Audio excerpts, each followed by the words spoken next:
So what do we need to make wax wraps?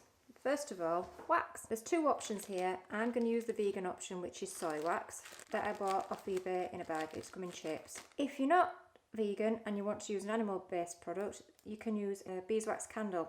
If you have a beeswax candle, you just need a grater, just to grate your wax. Jojoba oil. This is a good one because it comes with a pipette. Pine resin. It's a powder. It didn't come in powdered form, it came as chunks, and I've just popped that in a blender. You can either do this method with or without. All the resin does is it gives your final wrap a little bit of extra stickiness. Maybe a little bit more like cling film. Pinking shears to stop your fabric from fraying. An iron and some fabric. 100% cotton preferably. So I've got a couple of old shirts. Great way to reuse your favourite shirt that's maybe gone a little bit worn around the collar. This one you can see has been cut up considerably. I've used that to do most of them. It came from a charity shop, it was £1. A gents extra large shirt, loads of fabric in there. You just need to work around the seams. So I'm going to use a sleeve for this particular wrap. You need some greaseproof paper or parchment paper, which I already have, but it's not here because I've pre-used it. So let's get started.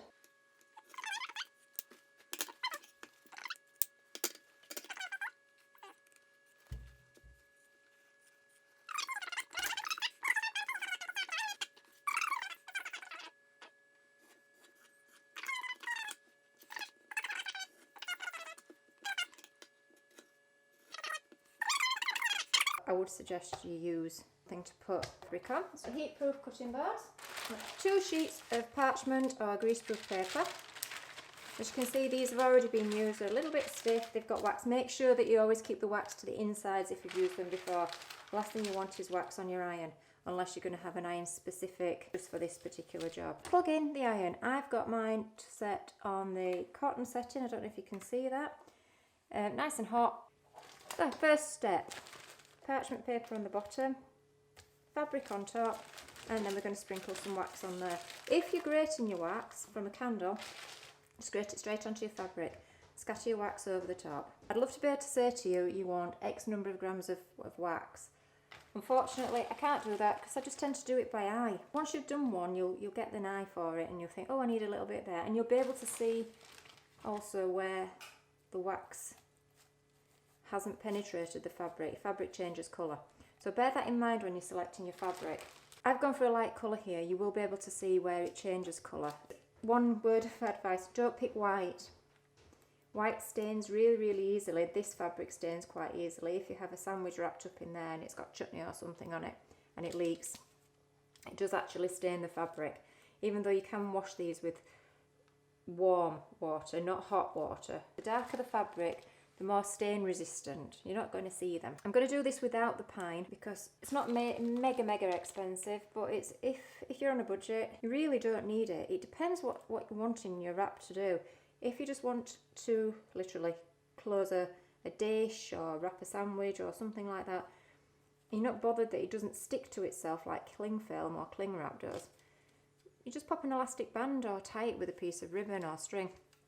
Really doesn't bother me either way. So I'm not going to use the resin on this particular one. I am going to use some jojoba oil, which is antibacterial. Again, no weights and measures here, just a few drops scattered over the surface. You can buy this relatively cheaply from eBay, Amazon, and all of the good retailers. I like this one though because it comes with a pipette. Previous ones have just come with a bottle and I've had to shake the drops on. And then I'm going to put the other sheet of parchment paper over the top. As you can see what's happening under there. You can see the wax. Iron's warm. And then you iron. It's a bit alarming to start with because you think that the wax is actually coming through your paper. It isn't. I've done this loads of times and then use the iron afterwards to actually iron clothes, and I've never got wax on them once. And then literally you just run over. You can see where it's melting. If you get enough on, you can actually move it around and cover the areas that don't have any. That's it. All we're doing is melting that wax and the oil, and all it's doing is just spreading around the fabric underneath the paper.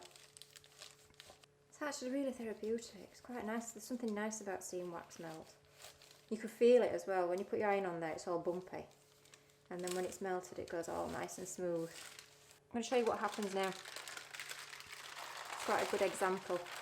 So If you look at the fabric there, you can see where I've got these light patches. These are the areas that haven't actually absorbed any wax, but there's plenty of wax actually on the paper. I'm just going to move this a little bit.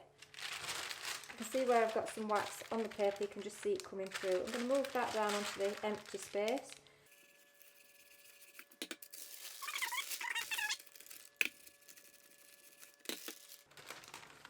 Alternatively, the other method you can use, so we've got quite a lot on there, is to turn your fabric, fold your fabric in half, put the paper back on,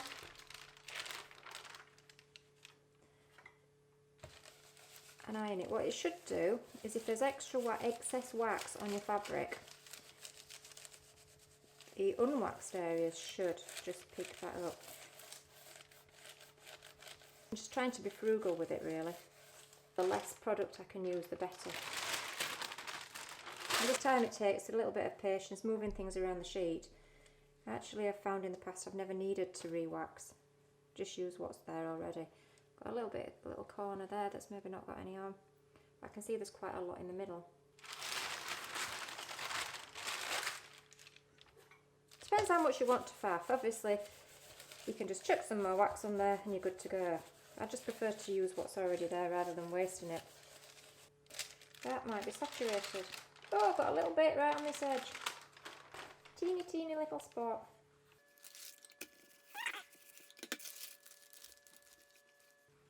Be careful when you're handling your fabric, if it's just come from straight from underneath the iron.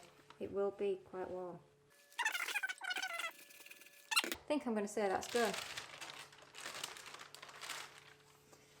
As you can see, fully coated. It's pliable because it's wet and it's not dried yet. I'll show you a piece of the fabric.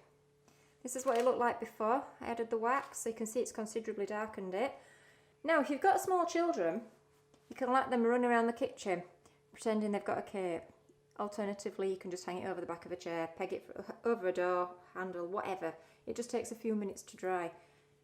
Obviously, the wax won't last forever on your wrap. This is one that's been made maybe about 6 months. So it's had 6 months of use. I made that into a little bag so we could put pita breads in there or a little snack or something. I just sewed the edges, popped a button on it and a piece of string. You can re-wax them. You don't need to throw them away. The commercial ones suggest that you get up to 12 months life out of them, I believe, but they don't suggest that you re-wax. If you're going to do your own, what is the point in throwing them away? It's still perfectly serviceable, but you can see that the wax coating maybe isn't as good as it was. So while I've still got that there, and I've still got some wax on my parchment paper, I'm just going to give it an iron. Let's see what happens.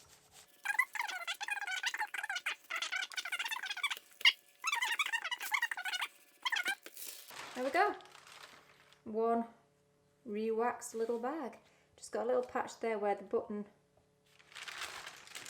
has prevented it picking any up because there's no heat gone through. But overall, that's quite good. Infinitely reusable. Plenty of wax still on there, there's oil on there. I'll just reuse it, fold it up, keep it stored with my wax, resin and jojoba oil. No need to throw it away, just remember to keep the wax edges together, or wet wax sides together, so that you don't transfer any wax to the outside. I've got another couple here that I've used, as you can see, different fabric completely. This was a lady's blouse that I bought from a charity shop. It took me an absolute age to unpick all the darts, so that's another thing.